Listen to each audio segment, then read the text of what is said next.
Hello, welcome to Monday Night's Hotline Live, brought to you by NordVPN. Your chance to have elite cybersecurity for the price of a cup of coffee every month. I'm joined tonight by Record Sports Michael Gannon. Mick, how are you? I'm good, Dan. Not too bad. Long time no see. Practically minutes since we last one of these podcasts. We caught up earlier today on the Record Celtic podcast, which is out there if you want to have a listen. And we will very good Celtic podcast this week. It was a particularly good episode. We had Chris Sutton on, who absolutely two-footed me at the end, and I will bring up that. Do you remember what he said to me? We'll talk about it later. Welcome to the club. I've had a few studs up on me with 30 through the years.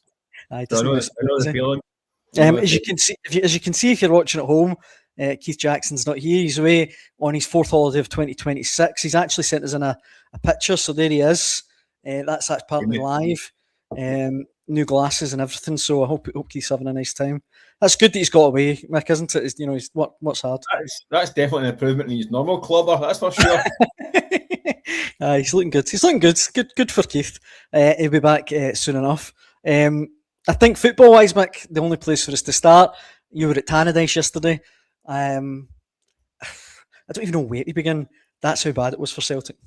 Yeah, it's funny because we were on here last week and we were asking the question. We weren't saying it was maybe the case, but we're asking the question: had the momentum kind of swung back towards Celtic? And I think they said if they can get through the two Dundee games, then absolutely. But lo and behold, they go to Tannadice and produce probably, arguably, the worst performance of the season. I mean, certainly the worst performance under Martin O'Neill, John Maloney. That's for sure. At the worst possible time. We spoke yesterday about the Tannadice pitch being a disgrace, and listen, it was. It's a bit of an embarrassment, that surface, really, especially when Dens across the road is looking quite pristine. But that is no excuse, because you have to make adjustments and tailor your game to play on any kind of surface in Scotland. Celtic were just poor throughout. I think. First half was okay-ish. I think the United were doing a decent job in containing Celtic. Celtic weren't really posing much of a threat. United were dangerous in the break. A couple of chances either side, not much in it. Second half, Celtic were really, really poor. And the more things Martin O'Neill chucked at it, the further away they got from any cohesion. I mean, by the end, the team was looking a bit ramshackle. You had Yang at right back, Hatate right back. You had McCowan wide right, and it was just a bit of a mess, really. Dyson Maida running through the middle and coming deep, and just got a bit untidy in the end, and they never really looked to come back. And it's left Celtic with an absolutely huge task now. You then think it's the performance, because the performance was so poor. It kind of highlights the fact that they've been kind of getting by under Martin O'Neill, and a lot of times the performances haven't been great, but they've been getting results, and it's masked a lot of the problems. And you look at all the issues that have plagued them all season, all come back to the fore on Sunday. None more so than the striker issue. I mean, Celtic have not got a striker worth the name. I mean, This time it's Kelechi Iheanacho who came out the tombola, managed 50-odd minutes, a couple of nice touches here and there, but a couple of nice touches is not going to cut it. Looked badly out of shape, lacking the match fitness and sharpness. And you wonder where the goals are coming for Celtic for the run-in. It's left them. I mean, they're 5 points behind Hearts now, 7 games to go. They're now slipped behind Rangers. You just think, where are the goals coming from Celtic? People are saying that they might need to win 7 out of 7. I don't know if they might need to win 7, but they may have to win 6 out of 7, or maybe go unbeaten out of the 7 games. But I think this Celtic squad is now capable of going 5 or 6, 7 games and winning them all. No. Where's the evidence to suggest that? They haven't done that all season. I think the most they've winning this year is 5. I think Rangers managed 6, Hearts managed 6. So, but Celtic have not managed any more than 5 wins in a row this year in the league, and I don't know if they look equipped to do it this time. So they're in deep bother. They were favourites by bookies last Monday, and now they're third favourites, and it's going to take a lot to shift that back. Aye. Look, we've got comments coming in already, and if you're watching at home, please get in touch. One of the comments that's come into me via WhatsApp, actually, Mick, was from Record Sports Andy Newport, who I caught up with earlier on. He'll be on the show a little later. But he wants to know if that was Keith Jackson. Like working late, no? Does it like doing back shift in life, no? I think he's got family responsibilities, but he's texted me saying... He must be in a better union than me. He gets to finish work at 6 o'clock every night. Aye, I know, that's true. That's true. But he's texted me saying, was that Keith Jackson or Graham Norton at the start? So that's a good start to the comments, I think. Coming in regarding Celtic, let me have a look. Sheffy says, sadly, Celtic offered nothing and deserve nothing. The Sport says, Celtic still in the race, but lose at the end, and it's all over. Marzuno says the board have shafted not one, but two legendary managers this season, and he also says, I didn't think we would get away with it for this long. Time to get real, 8 games lost, and going by goal difference, we should be fourth. I mean, Mick, if you'd said to me pre-Christmas even, Celtic could be in with a realistic chance of finishing this season fourth. I mean, third actually looks like a realistic possibility right now. It's mad. It's third's probably a likelihood at this point in time. You got to say. Listen, but I think you're now at the stage where Celtic fans, I think, listen, we saw some of the anger at Tannadice. We know there's long-standing kind of resentment and anger the way the season's going. That's not going to go away. But I think we're now seeing Celtic fans almost thinking this team doesn't deserve to win the league this year. And it'd almost be a bit embarrassing if Celtic win the league this year. Aye. I mean, it's getting to the point, and I think there's a few Celtic fans who are actually thinking it's maybe for the best if they don't win the league this year, because they're wanting to force kind of meaningful change behind the scenes and have a revamp of the whole setup to get the club going again. And winning the league would be a jail card. I was sorry to jump in. Mick McKenna, who's a Hearts fan, says this could be good for Celtic. If they lost the league, the board would then have to invest in the team. So even I have got no faith that the Celtic board is even capable of a massive rebuild. Well, they're going to have to, no matter what. I mean, as it stands, we need a new manager, a new head of recruitment, or a possible director of football. I don't think they'll go for one of them right enough, and a new chairman, at least. And fans want more than that. They'd like a whole new board. So I can't see happening. I'm just saying, I think there'll be Celtic fans. I mean, ones I speak to are kind of almost like kind of torn at this point, thinking like it would almost be kind of, I'm not saying a bittersweet or embarrassing to go over the line this year because it's been so poor. I mean, 8 defeats in a season hasn't happened since the John Barnes season. Hasn't happened for a title winning team since the old 2 points for a win days. Hasn't happened very often in 100 odd years of that. Maybe in the 44 game seasons, maybe, but you're going back way back in time. So you lose 8 games. Celtic beat Dundee 3 times and lost 3 times, twice at Tannadice and once at Dens. Back up at Dens next week. Nobody putting any money on them getting a result up there either. It just seems that listen, Martin Neal managed to kind of keep the show just a bit on the road, but to mix my metaphors again, the chickens are coming home to roost. They've been long overdue, and I think at some point it's going to happen. I think getting out this season with this, maybe if they win in the Scottish Cup, would be nice for Martin O'Neill. But again, I want people with the cracks. But there's so many problems this season.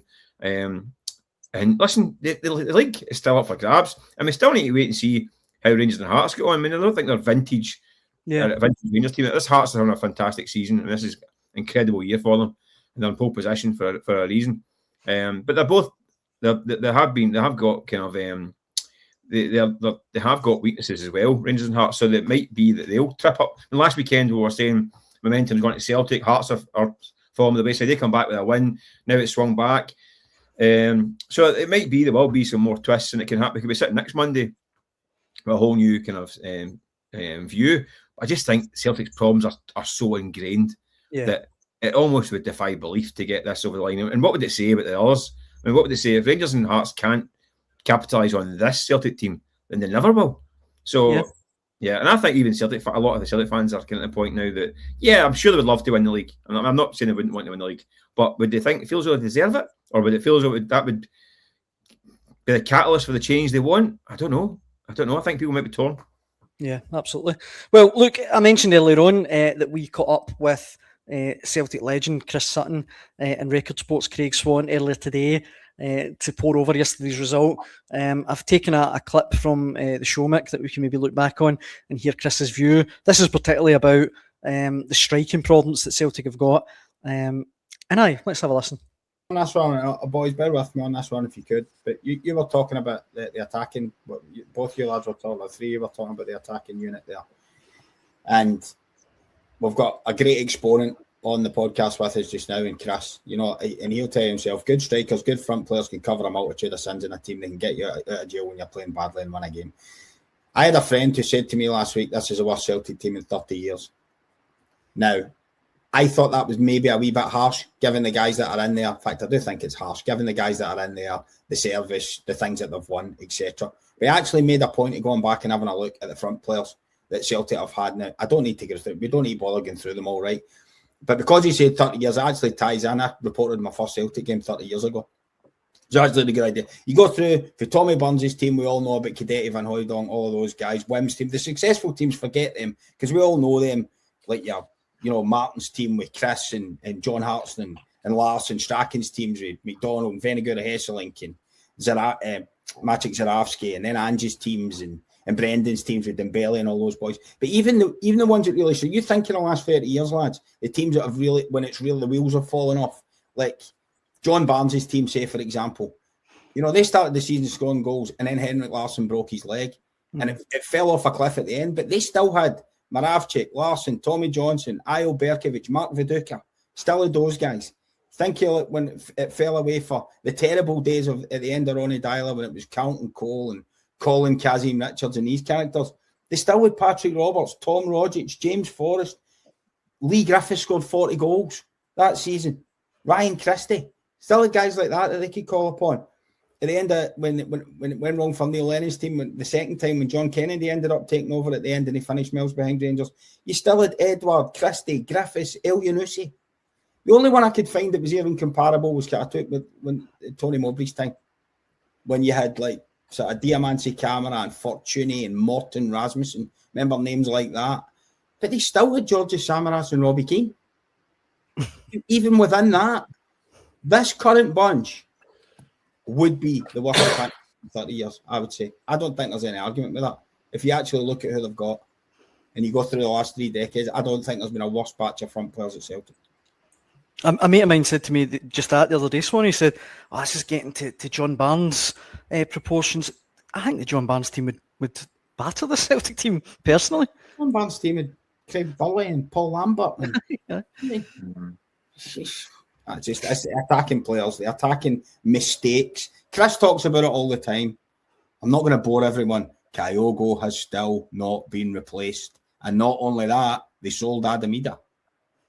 Yeah, that was a big. I mean, if you go back, to the Postecoglou team, they just played teams off the park. Yeah, that's what they did. High intensity football, out of the traps. You think of the wide players, centre forwards. You had that Hattati trademark run, which we barely see anymore. And then Rodgers sort of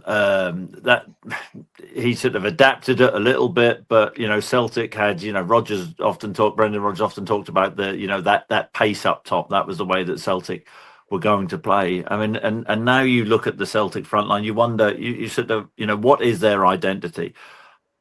In my career, the teams I played in, and you've all watched a lot of football. It's quite a basic game, football, but how's your team going to score a goal? What's your style in the final third? And sort of back when we played with two up, and I was the guy who'd sort of sacrificed myself a little bit, and you'd play Henrik Larsson a little bit higher. Why would you play him a little bit higher? Because he was quicker than me, and he was a devastating finisher. But we would have that sort of combination play and that understanding of how we would play twin striker play.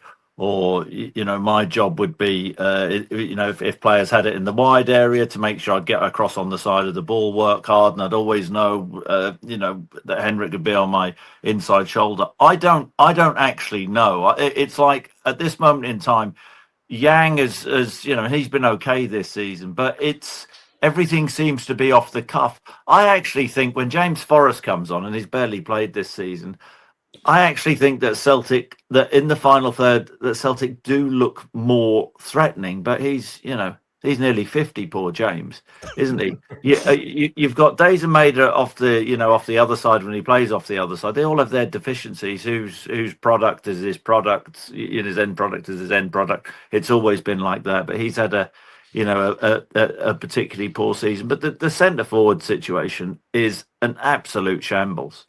And Craig's mentioned all the strikers that Celtic have had over the years. How can the club be in a position where they are, this is part-time stuff? It really is. It's absolutely amateur hour.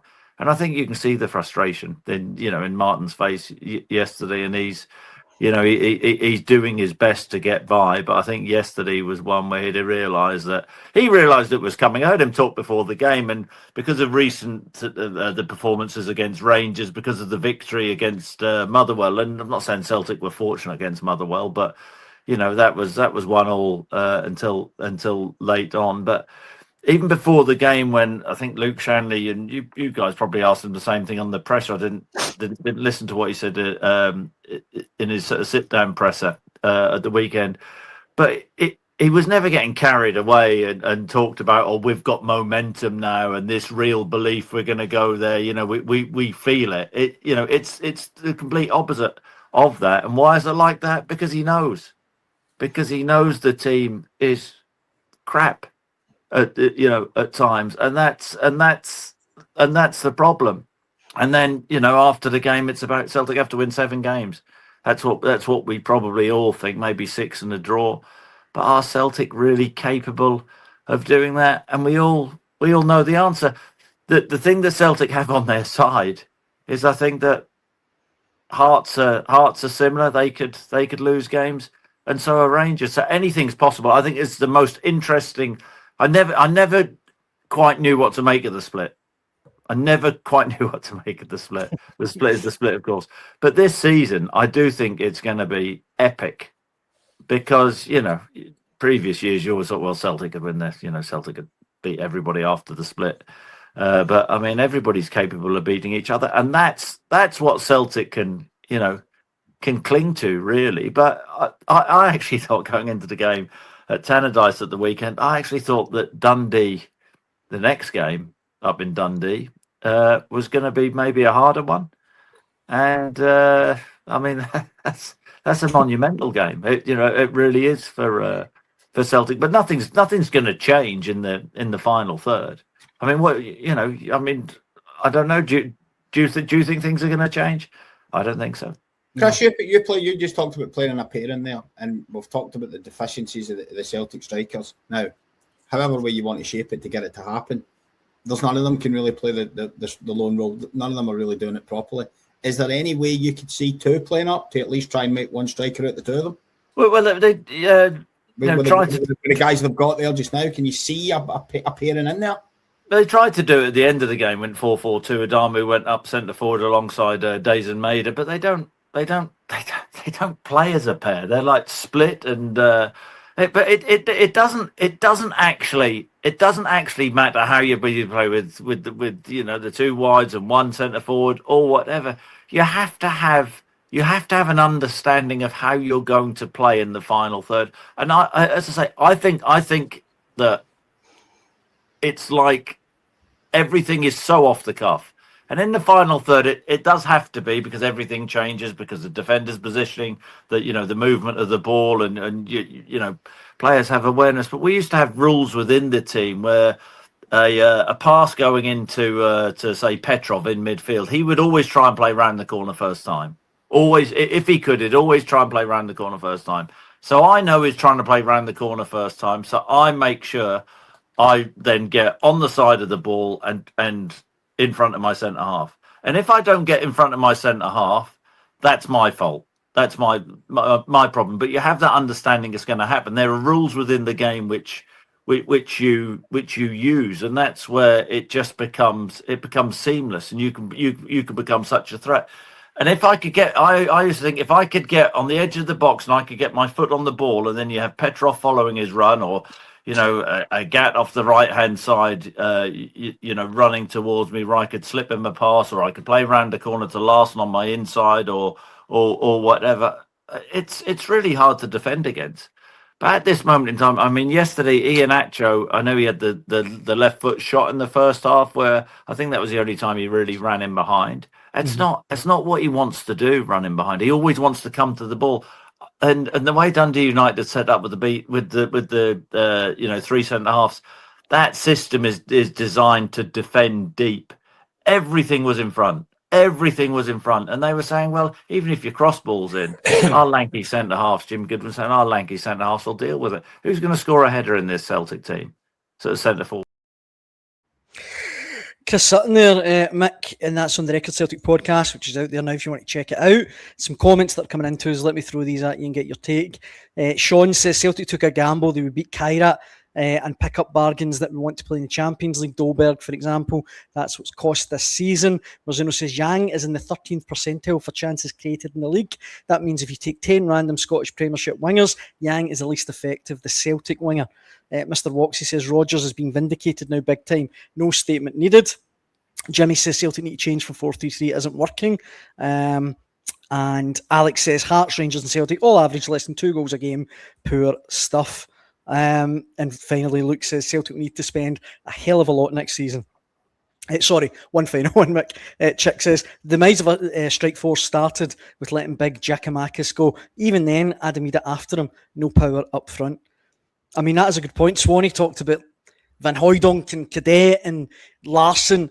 Celtic fans would be pretty content with Adamida right now. Celtic fans would take Wayne Biggins right now, I think. Well, I think when you're Swanee saying that was the name that was coming to mind. I was thinking the worst strike force since ... I think was it 92, 93, 94 season, Lou Macari. It would have been Wayne Biggins. I think a very much a kind of Tony Cascarino, maybe. That was his season before, I think. I think Frank McAverian and Charlie were both there, but at that time they were like mid-30s by that point. Year before, Tommy Coyne, far better than anything they've got right now. Tommy Coyne, international for Ireland. Cascarino was the year before, yeah. Andy Payton. I think Andy Payton went in the swap deal for Wayne Biggins, I think. I think Andy Payton went out and Biggins came in. Wayne Biggins is probably the name that's go down as one of the worst ever signs. I mean, the infamous Wayne Biggins. Yeah, I don't think he scored today. I think he played about 10, 12 games, never scored a goal for Celtic. It only lasted about 4 months. But listen, the ones that have, current on the books, Ernie Atchell gets the nod at the weekend. He scored 3 goals this season. Hasn't scored since October. 2 of his 3 goals are penalty kicks. Been a disastrous signing, really. Never been fit, never looked fit. It's all right saying a nice touch, but it's not enough. Thomas Chankara has looked okay. Has he looked much upgrade on Johnny Kenny? I'm not entirely sure, to be perfectly honest with you. I'm not entirely sure what he's bringing to the party. Junior Adamu, back here against Dundee was nice, but apart from that, hasn't done an awful lot. And then you look at the white guys. The Celtic's spent a month trying to get a right winger, and they go and sign Joe Mumvuka, who's played about 70 minutes so far for Celtic and looked way off it. And that's me being kind. So the recruitment, listen, we've spoken about it all season. Celtic's recruitment this year has been absolutely abysmal.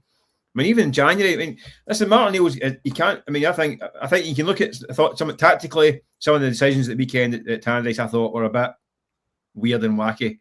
I must admit. I said it got messy the second half as well with the subs, and I wasn't quite sure what was happening there. But there's no doubt Martin Neal's been sold a pup. Even in January, come back in January, the promises, Celtic board with the promise in January, they'll do their absolute best to fix the mistakes that were done in the summer. And they actually somehow managed to make it worse. And Martin Neal had the kind of embarrassment of having to defend us week in, week out. And he's sitting, and Martin Neal asked the question, everyone he said he sees me in his sleep that night. He basically confirmed they were signing two wingers. And the 2 wingers that, by the way, who looked as though they had a little bit of pedigree. So Gajemis and the boy there, the other Slovakian lad who looked decent. And they end up not getting them and getting Mvuka and Adama, who have been pretty disastrous. Yeah. So Celtic are in a sorry state. And Neil's having to carry the can and trying to limp this towards the line. But you just think listen, he's capable. He's managed to motivate this team and get them done, get games. I think it's 11 games this season I scored late on to salvage points in. So could he be even worse? Probably should have been worse. Yeah. But in many ways, Mick, it's a minor miracle that O'Neill has got the Celtic team in a title race. Yeah, well, it isn't. It's still a team it's got international players and it's got guys who you think they've got the kind of pedigree, but there's an awful lot of very, very ordinary players in that squad as well, who really shouldn't be anywhere near a Celtic jersey, and they're obviously missing a lot of key men who would be playing week in week out. But the guys that have come in have not been good enough, and it's hard to see. I have to make a case now of how we get over the line here. So yeah, it's a bit of a mess, really. Before we move on from Celtic, I didn't want to drop this on you, Mick, without saying, but like pre-recording, just in case. Well, we've had so many questions about this that I feel I have to ask it. Chris saying, why the hush on Arojo and O'Neill apparently falling out with Big Tam? Shvankara apparently sick, but nobody believes it. Have you heard anything? That seems to be the rumour on social media that they've been bummed out. Or I think Arojo's way back to Bournemouth. He's injured, isn't he? Yeah, that's a concern. I think that by the fact he's gone back down to Bournemouth for a start is a major red flag. I mean, it remains to be seen because he wouldn't get back if it was a couple of weeks, a little kind of strain. Then you'd put the feet up during the international break and be all right. Aye. But that to me, listen, Celtic are keeping their cards close to the chest in that one. I don't know about fallouts. No, I've seen the rumours and stuff like that. I'm not entirely convinced about all that kind of stuff. I just think his injury might be worse than maybe it could be a bad one. Which is another blow in a season for them. Shankara, listen, I think he'd been ill during the week. I think he trained on Friday. He was pictured training on Friday, but I don't think he was feeling that great. So he stepped back, but we thought the chat is he'll be back for the next week, obviously, for Dundee.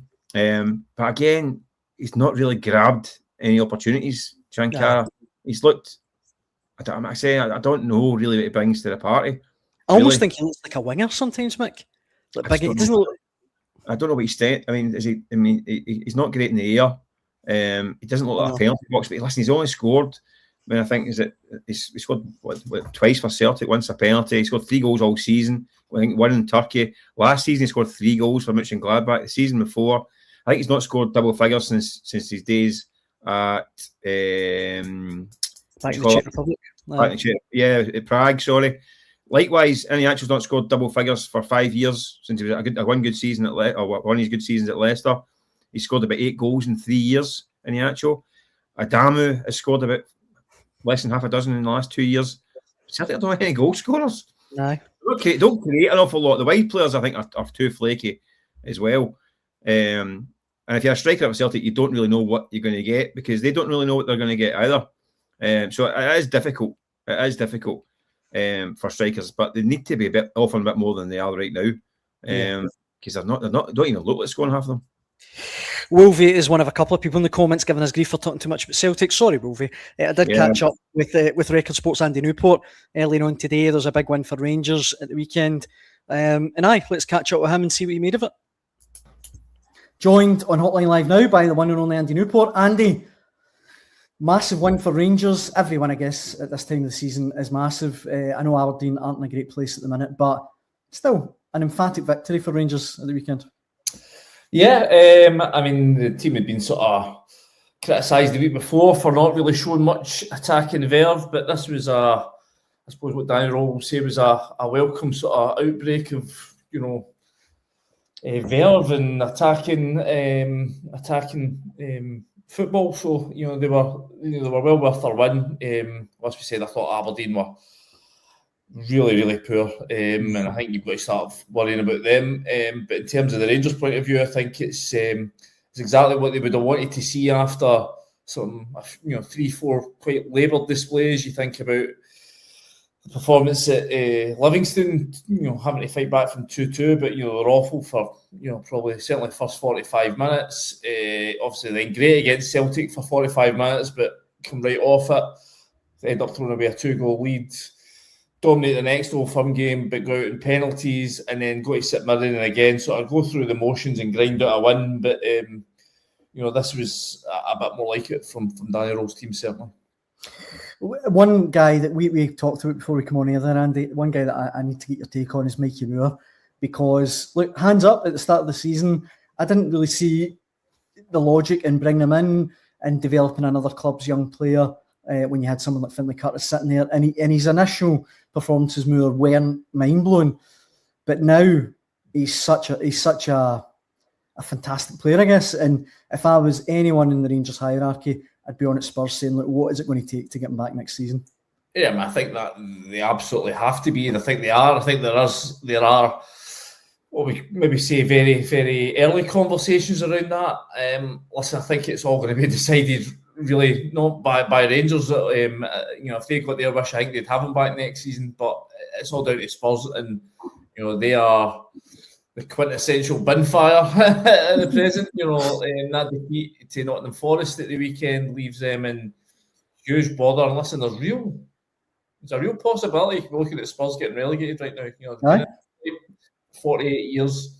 And right now they are in a tailspin and heading, basically flying towards the ground like a dart at the moment. And that would be incredible if they were to find themselves getting relegated. I think if that were the case, I think it would certainly be the end of Rangers' hopes of getting Mickey Moore back, because I can imagine Spurs at that point would be looking to this kid and going, right, okay, you're going to have to play a part in terms of getting us back out of the Championship next season.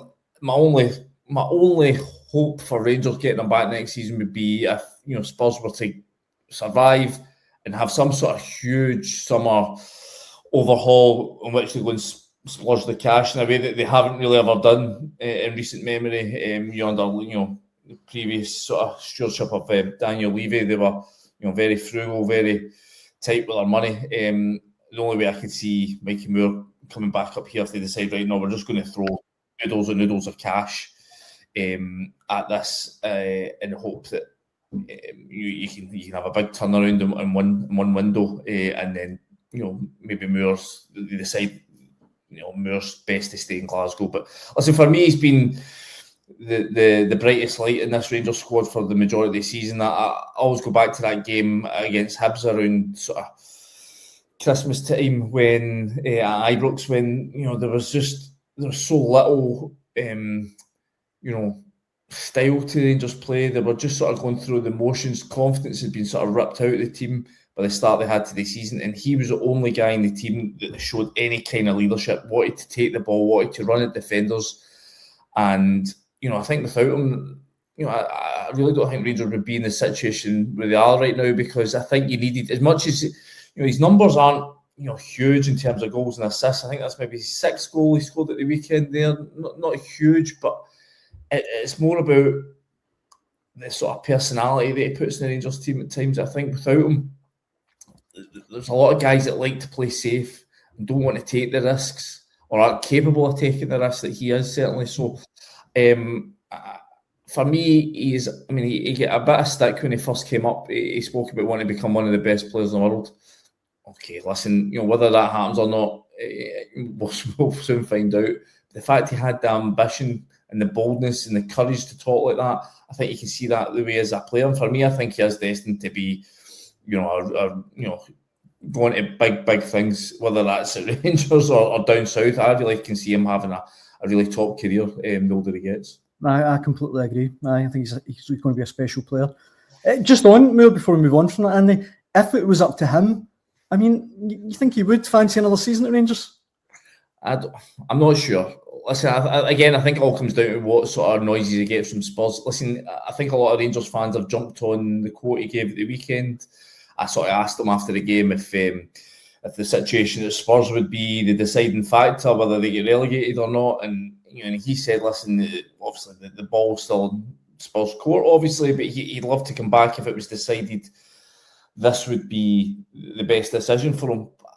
But just judging by him, knowing what kind of character is, the way he's spoken about how this move's been good for him mentally, and as much as a mental side as it has been as a football side, I think he backs himself to go down to the Premier League and to try and have a proper crack at that next season. Obviously, he was in and out the Spurs squad last year, matchday squad. I think he played a wee bit of taste of it in the Europa League, but wasn't so heavily involved in the Premier League. I think he'll think he's now at the point where he's ready to go have a proper crack at the Premier League. So, listen, I think he's absolutely sincere in what he says about having loved his time here, loving the club, loving the fans, loving the experience, but knowing just the hunger of the lad and his attitude. I think his preference would be go back to Spurs and have a crack at playing at the biggest league in the world. We mentioned before we come on here as well, Andy, about the title race, and if you're watching, you can see the league table on your screen now. Given Celtic's defeat of the weekend, it looks like, again, we've been in this movie so many times, but it looks like Rangers are back in with a strong shout again. I mean, how do you see the title race at the minute? I'm not prepared to rule anyone in or out, frankly, because it's just on a weekly basis now. I mean, you're looking at Rangers after that Old Firm draw where they threw away what would have been a huge win that day, and you thought, well, that's a huge chance to land a psychological blow. And obviously, it was them who then suffered that blow the following week in the Scottish Cup, and you thought they look like at that point they looked like they were starting to stumble, just to be turned for home into the final stretch. Then obviously Hearts go to Rugby Park and lose, and then obviously yesterday Tannadice Celtic trip up. I think we've all been saying there'll be twists and turns to come, not because any of us are great. Any of us are great, psychic powers. It's because you can see that the three of these teams have all got flaws that can be exploited, and that's why none of them are perfect, and that's why I don't think any of them will win 7 from 7 from here. So yeah. I think there'll be a lot of twists and turns to come. I do think Rangers are at a disadvantage in terms of the fixture list. They've obviously got to go to Tynecastle, they've got to go to Celtic Park after the split. What I would say is I think they're probably the form team at the moment. But it's how this all, shakes out and over the course. I still think it's too tight to call. Listen, I think Celtic are probably the ones that have got the most work to do. Obviously, having a 5 points to overturn to catch Hearts. But then again, at times you've seen the Celtic team dig out results when they've had no right, frankly, to do it. So it's tight. And all I can say is that I'm just so excited by the whole thing and can't wait to see how it all pans out. It's going to be. I don't think yesterday's spectacle at Tannadice was a great advert for Scottish football, but in terms of the storylines, it's absolutely fantastic. And I think we're right in saying that you mentioned to me earlier on that if Rangers are to beat Dundee United at home when they next play after an international break, at least for about 24 hours, they'd be top of the league, which, Andy, that is remarkable given just a few months ago we were having debates on the Hotline Live about, is this the worst Rangers team since the early 80s? And I think at that point it was a genuine discussion. If Rangers were to go on and win this title, I can't even think of a comparable, title triumph. It would be so unlikely and so remarkable if they win this league. Yeah, it would. I think the thing about that, what you're saying about the Dundee United result, if they were to get it, and there's a lot of bits of maybes sitting here 2 weeks out, is it just what psychological effect would it have on the other two to see Rangers, as you say, having been dead and buried at one point early October to be leading the table. It would then down to Hearts and Celtic to respond, and for once it would be them placed in the role of being chasers rather than certainly Hearts since being the chaser rather than the team leading the pack. So it's going to be fascinating. Listen, as I said, I just can't wait to see how this all pans out. It's going to be a gripping watch from here until May. Andy, it is always an absolute pleasure having you in the Hotline Live. I'm sure I'll be pestering you again to get you back on soon. No worries, pal. Thanks, Andy. The great Andy Newport there, Mick. I was going to ask you for your take before we wrap up on Rangers' chances of winning the title, whether or not you would have them or Hearts as favourites now. But there's no need really, because we've been contacted by a genuine witch, who's told us how the title race is going to pan out. It said, hello, Keith and Daniel. My name is James Crichton, a practising witch and Rangers supporter. I don't normally ask spirits about sporting events, but several months ago, I did ask Spirit through pendulum divination who would win the Scottish League. Rangers, no. Celtic, no. Hearts, yes. I did ask several times just to make sure, and every time I asked Spirit, Hearts are the team who will win the Scottish Premier League. Yours sincerely, James Crichton. Blessed is the witch. It's a genuine, a real comment that was sent into us. Thanks for getting in touch, James. I was a bit worried, Mick, if I didn't read that out, I'd have a curse, a hex over my whole family. Are we sure James has not been on the spirits? Not mind talking to the spirits. I must admit, I could be doing my witch to help me out with my writing because I can't spell. No, I mean, weird. These, Daniel, if you want me to keep going, if you want to hear dodgy puns, this is my stock and trade. We could keep going for the next 25 minutes or so. The last thing actually, Mick, that I should get your take on before we wrap up. Friend of the show. I said to the wife, she said, where you going, the broomstick? And she went right off the handle. Told you, I can be here all night. Mick has now officially been banned from the Hotline Live. Sorry. We'll lose our viewers if we do that. Not a witch, friend of the show, Kyle Gunn, has been in touch. He says, Dan, I saw Scott, he means Scott Burns, our colleague's article, and Carol Robinson for the St Mirren job. Other names are in there too, but does Mick think Robinson would be a gamble? Would there be a train of thought keeping Craig McLeish until the end of the season after the Falkirk win? Massive win for St Mirren at the weekend. And for anyone that hasn't seen it, it's on Record Sport Online now. Carol Robinson is still waiting to hear back from St Mirren after talks. Former Newcastle Jets manager. He was my first team coach at Birmingham recently as well. What do you think, Mick? Do you think he'd be a good choice, or is there anyone else that you think jumps out? He's a name that's been bounced around a few Scottish clubs in the last couple of years. I think he's been out in the MLS as well. But I think he's a guy with a good career, a player. I would be a gamble purely because the situation in St Mirren around right now is pretty precarious with that kind of relegation playoff hovering around. I think it might require somebody who knows the territory to get them out of it.